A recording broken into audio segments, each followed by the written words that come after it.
Do your workouts leave your body feeling less than ideal? This is so common for so many people and can be a huge deterrent from exercising consistently. So how do you go about getting your exercise in consistently if your workouts are leaving you feeling lousy? This is the exact question that Julie and I will be answering during this week's episode of the Exercise is Health podcast. We're going to cue the intro song and then we're going to dive right into this conversation. Welcome to the Exercise is Health podcast, where we're talking about exercise, health, and the interconnectedness of the two. We are your hosts, Charlie and Julie, and we will be coming to you every single week from our studio, Muscle Activation Schaumburg. Hey, what's going on, exercisers? This is Charlie. Before we dive into this week's episode, I want to ask you if you've ever struggled to apply the information that we talk about on the Exercise is Health podcast into your workouts on a consistent basis. This is something that we hear about so often from people, and because of that, we have created a brand new masterclass that you can attend for free to learn the systems that you need to have in place in order to be able to exercise on a consistent basis. You can learn more and get registered for the Fit and Healthy with Ease masterclass by going to fitandhealthywithease.com. There's a new one starting soon and space is limited. So make sure to go to fitandhealthywithease.com right now and get signed up. And without further ado, let's dive into this week's episode. Hey, welcome back, exercisers, to the Exercise is Health podcast. We are your hosts, Charlie and Julie, and we're coming to you from our studio, Muscle Activation Schaumburg, here in Schaumburg, Illinois, where we believe that your health is your most valuable asset, and the single best thing that you can do to both boost and protect this asset is exercise. Specifically, exercise that's geared towards building the health and function of your muscles. Now, we have a juicy topic for you this week that we want to discuss. But before we do, I'm going to pass it over to Julie so she can read an amazing review that was left about our podcast not too long ago. So here is the 5-star review of our podcast, and it says, every podcast resonates with me in some way. You don't have to be an athlete to get valuable information to apply to your life. Charlie and Julie are relatable, informative, and fun. Thank you so much for that review. It is reviews like this that remind us that we have to keep going with our podcast, that this is what people are looking for so that they can use exercise to change their life and improve their health for the long term. If you'd like to leave us a review, we would love to hear from you. Please go to Apple Podcasts and leave us a rating and review. Now, this week we are diving into the question of, well, how do I exercise consistently if every single time I work out, my workouts leave me feeling lousy? And I think this is such a common issue that so many people face, because we are all accustomed to the idea that, oh, we should feel sore after our workouts, or we should feel achy or beat up. And how many times have you run across, Julie, somebody coming in and say, well, I can't exercise 2 days in a row, like I'm too sore after. And the problem is because that is such the kind of status quo mindset of, well, I should be achy, I should feel sore, then it deters us from exercising with the frequency that we really need to be doing in order to truly build our health for the long term. I got to start by saying congratulations, because if you're listening to this podcast and you feel like this topic applies to you, that means that you have a challenge and you are determined to overcome this challenge because you're interested in exercise. You know you have to exercise to be healthy, and you're saying, hey, I've got this issue. I work out, I feel lousy after, but I know I need to do it. So what am I to do about this? I think most people out there, they may have exercised and had a poor experience, or they felt lousy afterwards, and they've now, disregarded the idea that they should exercise. So that's why I wanted to say congratulations, because you are on this journey. You are an exerciser. You are ready to change your workouts to make you feel good. And if you've listened to Charlie and I speak in the past, you know that we are big proponents that exercise should be fueling your life. That doesn't mean you should exercise and feel cruddy, and we congratulate you for feeling cruddy. We want you to figure out, how can I exercise so that I feel good, energized, ready for my life, ready to do more stuff? That's how your workouts should be leaving you. So keep that in your mind, because media and television, they will tell you otherwise. They glorify the no pain, no gain mindset. But that is not how you exercise for life. If you are exercising for life, exercise should feel energizing, good. It should be fueling your day. It should be making you feel more prepared for whatever you're about to do. So you are on this journey, and I hope this podcast brings some clarity on some really applicable techniques that you can start as soon as you finish listening to this. Yeah, exactly. Because so often, like you're saying, Julie, we are in the no pain, no gain, just do it kind of mindset with our workouts. And that ends up leaving us feeling achy, beat up, and sore after our workouts, which makes it far less appealing to go back and try to do it again the next day. But we know that if you truly want to build your health and function for the long term, the consistency of your exercise is key. And yes, that includes a consistency of frequency, but it also includes a consistency of appropriateness. And I think one thing that is often overlooked is actually the idea of appropriateness. The idea usually that is thrown out there is, well, if you can do it, that means your body can do it. And so that means you should do it. And that's really not the case when you work out. Now, here's the thing is you can go back to so many of our episodes and listen to like different tactics and strategies that we implement to try to help people make exercise more appropriate for their body so they aren't feeling achy, beat up, and sore. But what we want to talk about today is, let's say you are feeling achy, beat up, and sore from your workouts. How do you actually go back and exercise again when you're in that state? Because that is a state that a lot of people fall into and find themselves in. So I think the first thing that we need to understand is the picture that we have in our head of what a workout should be or what an exercise should be. Usually that's a relatively, I'm going to say like an extreme version. Okay. What I mean is when we think of like going for a run, it might mean something where we're like pushing ourselves with a run. It's not just like a gentle jog. Okay. Or when we're going to go and lift weights, it has to be like really trying to push ourselves with the lifting weights, not just like, oh yeah, I'm just trying to go and stimulate my body. I'm just trying to go and not lift as hard as I can or as much weight as I can or as many reps as I can, but just trying to nudge my body in the direction of feeling and functioning better, okay?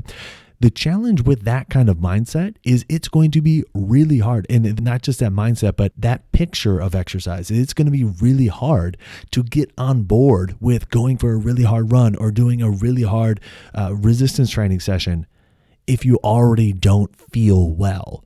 So I think one of the first things that needs to be adjusted is the way we see exercise and understanding that exercise is not a description of intensity.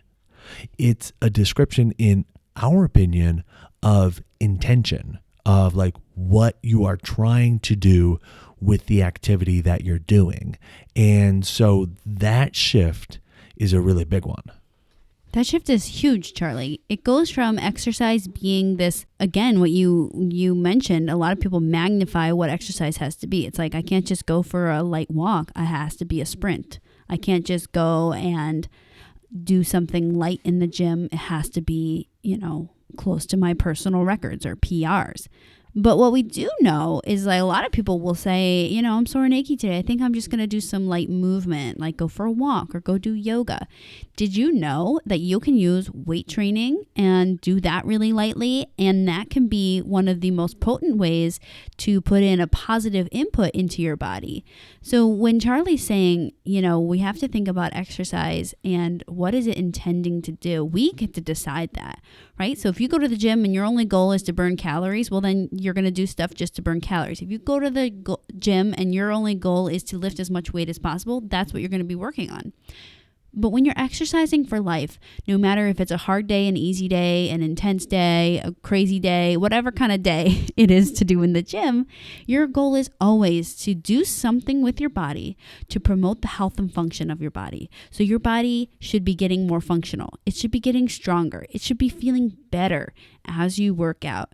And quite honestly, the more and more that you fine-tune your skill at doing this, the less and less days that you're going to have that you feel, wow, I'm sore and achy from my previous workout. I'm not saying you're never going to feel sore and achy from your workout, but it's the intention of I'm not trying to do that. I'm trying to improve the health and function of my body.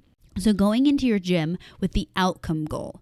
What am I trying to do here? I'm trying to walk out of the doors when I'm done feeling more functional, feeling more energized, feeling more mobile, feeling more connected. And if you keep that in the forefront of your mind, that's going to be kind of the table that you make decisions from. And it makes decision making a lot easier and a lot more streamlined.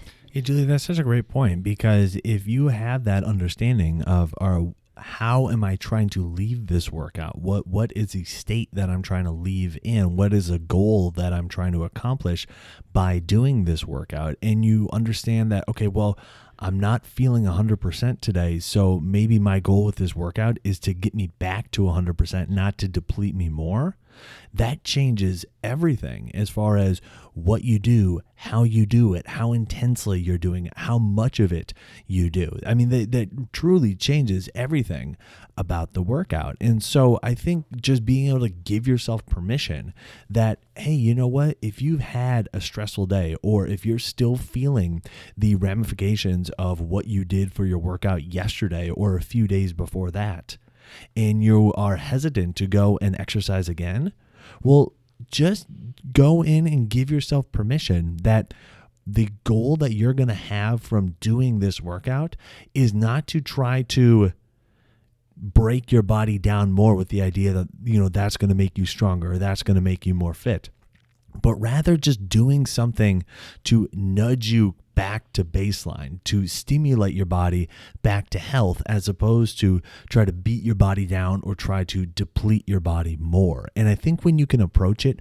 with that mindset, now all of a sudden everything shifts in terms of, oh, no, maybe I don't need to, do as many reps as I can for pull-ups today. Maybe I just try to really make a nice mind-muscle connection, just kind of feel my muscles squeezing while I'm doing this exercise, and make sure that everything feels good with my joints while I'm doing it, and just kind of stimulate my body and leave this workout more connected with my body. And when you approach it that way, and when you can apply that mindset to your workouts, it's going to do wonders for your ability to not just recover from that day's workout, but from the previous day's workouts as well. Absolutely, Charlie. And I was just thinking, we're coming off the holiday season, and I don't know about any of you guys, but in my opinion, part of having a healthy lifestyle means that, you can do a lot of stuff and you still stay healthy. So y'all know I indulged in a lot of Christmas cookies.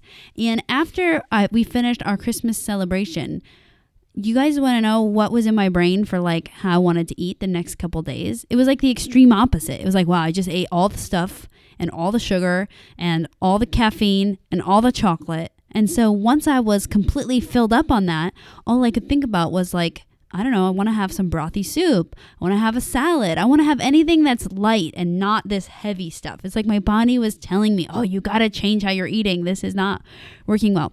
That's kind of like when you come off of an event, a workout, something you did with your body. Maybe you moved your house or you painted a wall and whatever, and your body is feeling achy and sore. And what it's telling you is hey, we need to change this state. And one thing that people don't realize is that you can use a workout or a resistance training session to do that. It's like the broth or the light soup that your body is craving after you've filled up on all the Christmas treats or all the holiday treats. But something that's interesting, if I were to go into the holidays with the mindset of my food is always fuel, and I always want to choose things that are going to make me feel better and feel healthier. Do you guys think I would have indulged in all the cookies and all that stuff? Probably not. And then I wouldn't have had that extreme opposite side. So it was I would have been consistent all through the holidays and not had that big roller coastery event of eat all the treats, now eat no treats. Ideally, you want to make your exercise similar. If you're exercising for life, you should always be approaching the gym, never how many sweets and treats can I get? How many chocolates can I get in? How many weights can I lift? How high can I get my heart rate? It's never like that, because then usually you'll have that day or two of the repercussions of, now I just want to eat cabbage soup and that's it. We don't eat cabbage soup. We don't eat cabbage. So anyways, when you approach your workouts, if you're always thinking, what do I need to do with my workouts to promote my health, promote my function, you will have more of those consistent days, less of those sore and achy days. And if you're always exercising in that manner, you're going to be building your health more consistently with your exercise. Now, there's a few strategies that we recommend you implementing if you are interested in like, okay, my body's not feeling the best right now. I'm constantly feeling beat up after my workouts. How can I stay consistent despite feeling achy, beat up, and sore? Okay, so one thing we recommend doing is implementing what we call like a deload day, or for myself, I'll do an entire deload week. And essentially what this is you go in and do the workout you were planning on doing, but like you cut everything in half, anywhere from like 50% to 70% of what you normally do as far as the volume that you're doing or the weight or the load that you're doing, okay? And you might think, well, is that even going to feel challenging? And it might feel a little bit challenging, but the point isn't for it to feel challenging. The point is to get some activity in, to stimulate your body, to get yourself back to not being depleted anymore, to get yourself back to the point where you can exercise harder again if you would like to, but in the meantime, staying consistent with your exercise. Now, here's the thing. A lot of times you might be thinking, well, I meant like, how do I stay consistent with going as intense as I can every single time? And honestly, that's not feasible for the long term for anybody, okay? That's the type of mindset that causes people to have to stop exercising altogether, and then your exercise intensity is zero. So if you are hoping for advice to like, how do I go all out all the time? That's not what we're going to give you because we don't recommend that. But if you want to go all out some of the times, we are going to give you advice on how to stay consistent between those all out bouts so you can still get your workouts in. And one of the ways to do that is to actually dramatically reduce the intensity and reduce the volume of your exercise to 50 to 70% of what you were doing as a way to get another workout in, to stay consistent with your workouts and continue to stimulate your body towards health. I love that advice, using deload weeks, or you can think of it just as like a lighter day. And again, a lot of people will dismiss the potency of using weight training. And I have so many stories from clients that I have convinced them to try this, and they try it and they're like, oh my gosh, I didn't even think it would be worth it. But wow, I feel so much better because you're investing into your body. I remember when I first got out of college, my dad had a conversation with me about investing money into my retirement account. And I remember thinking, well, Dad, I have so little money right now. I just got out of college. I'm in debt. How am I supposed to invest money into my account? And I remember the whole first year, every month when it would be time for me to put money into my retirement account, I would think, I don't know, I only have $100 left. Is this really going to count? No. And then by the end of the year, I had skipped every single month. And I realized that I just had to find a way to budget and do what I could. And that is what would be building up in my retirement accounts. Really just like exercise. Even when you feel like you're completely spent, your budget is done physically, if you're able to go in the gym and then put little investments into your body by one way doing these deload weeks, which is doing 50% of what you're normally used to, it is totally worth it because those 50% times are times that really boost your body. You're putting in input that is going to boost your body and make your body more functional in the long run. Our next tip is to really emphasize what Charlie and I call all the time exercise. Now, this is exercise that you don't really, usually people don't call exercise, but it really is exercise. It's the exercise you do throughout your day. It's walking to the mailbox. It's using the stairs at the gym or at the office instead of the elevator. It's walking around the mall. It's taking a walk throughout your neighborhood. This is the movement that you get throughout your day, but you're not really changing your outfit to call it a quote unquote workout, which is what we call a special event exercise. So really focusing on keeping your body moving, keeping your blood flowing. A resting day is not necessarily a Netflix and chill day. It's still an active rest day. That's why I guess in the sports world, they call it active recovery, but it works for people that are trying to exercise to promote their health as well. So try to stay moving throughout your day, even if you feel like you're not going to get that one 60-minute bout of gym time or riding your bike time. Yeah, this is a really big one because a lot of times when people are feeling achy or beat up, or they feel like, oh, my body is just so depleted, they opt to not do anything. Just, oh, you know what? I'm totally justified in kicking back, putting my feet up and throwing on a show on the TV and just binge watching all day. Here's the thing. If you want to stay consistent with your workouts, you're not justified in doing that. Instead, focus on getting physical activity in throughout the day, even if you don't consider it to be your workout. All right. So what does that look like? Well, like Julie said, doing yard work, doing chores around the house, taking the stairs instead of that elevator, parking farther back in the parking lot, just getting up and walking around during the commercial breaks, putting an emphasis on being active, on moving throughout the day. It's nothing intense. You're not doing it for an hour straight. It's, 3 to 5 minutes here or there, maybe upwards of 10 minutes sometimes, but it's just keeping mindful that you need to be moving throughout the day instead of just taking a day where you're not doing anything. Yes, it's going to help your body recover better. And not only that, it can also help to ward off chronic health issues that are caused by insulin resistance, such as type 2 diabetes, heart disease, various forms of cancer, various forms of dementia, whole slew of issues. Okay, so just getting up and moving throughout the day, that's a really, really, really big thing. So the tips we gave so far was, number 1, do a lighter resistance training day. Number 2, move throughout your day more. And number 3, do a lighter cardio day. Now, a lot of times people feel sore and achy from workouts for 2 reasons. Number 1, it was inappropriate for their body mechanically, meaning you violated your body's current range of motion, or you did too much weight in a certain motion.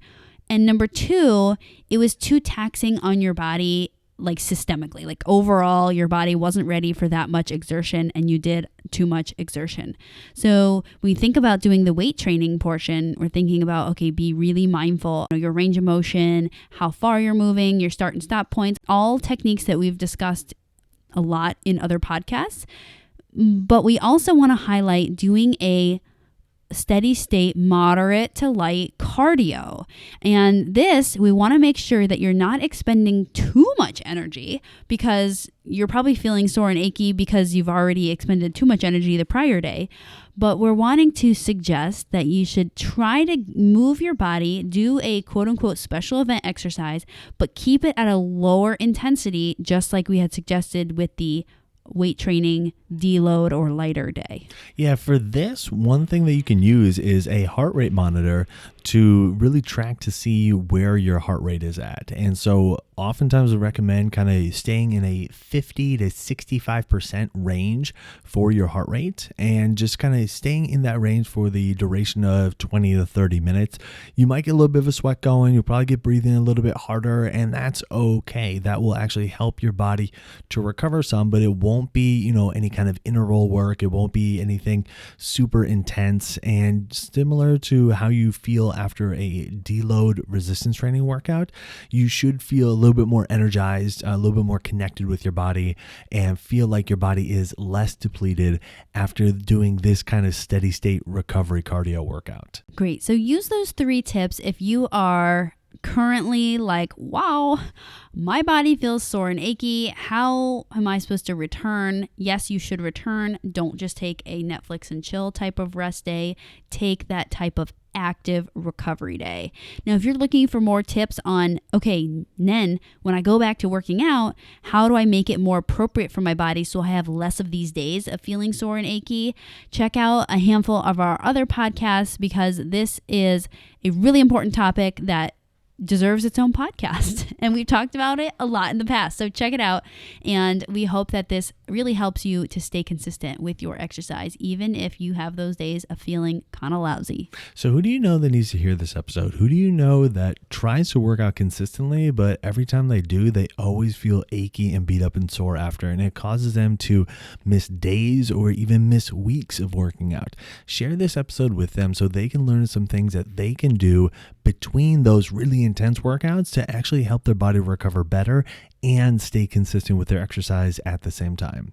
And while you're online, head on over to Apple Podcasts and leave us a rating and review. It helps people find this podcast when they're looking for information on exercise and when they're looking for information on health. So if you found value in this conversation today, let us know by leaving us that 5-star rating and review. Well, thanks so much for tuning in. We always appreciate it. Have a fantastic week, and we'll talk with you all next week.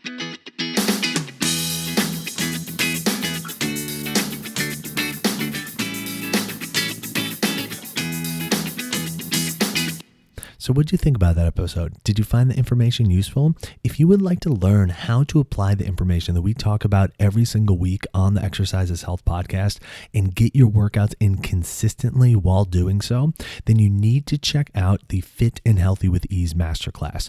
You can learn more and get registered by going to fitandhealthywithease.com. This podcast is for information purposes only. The statements and views on this podcast are not medical advice.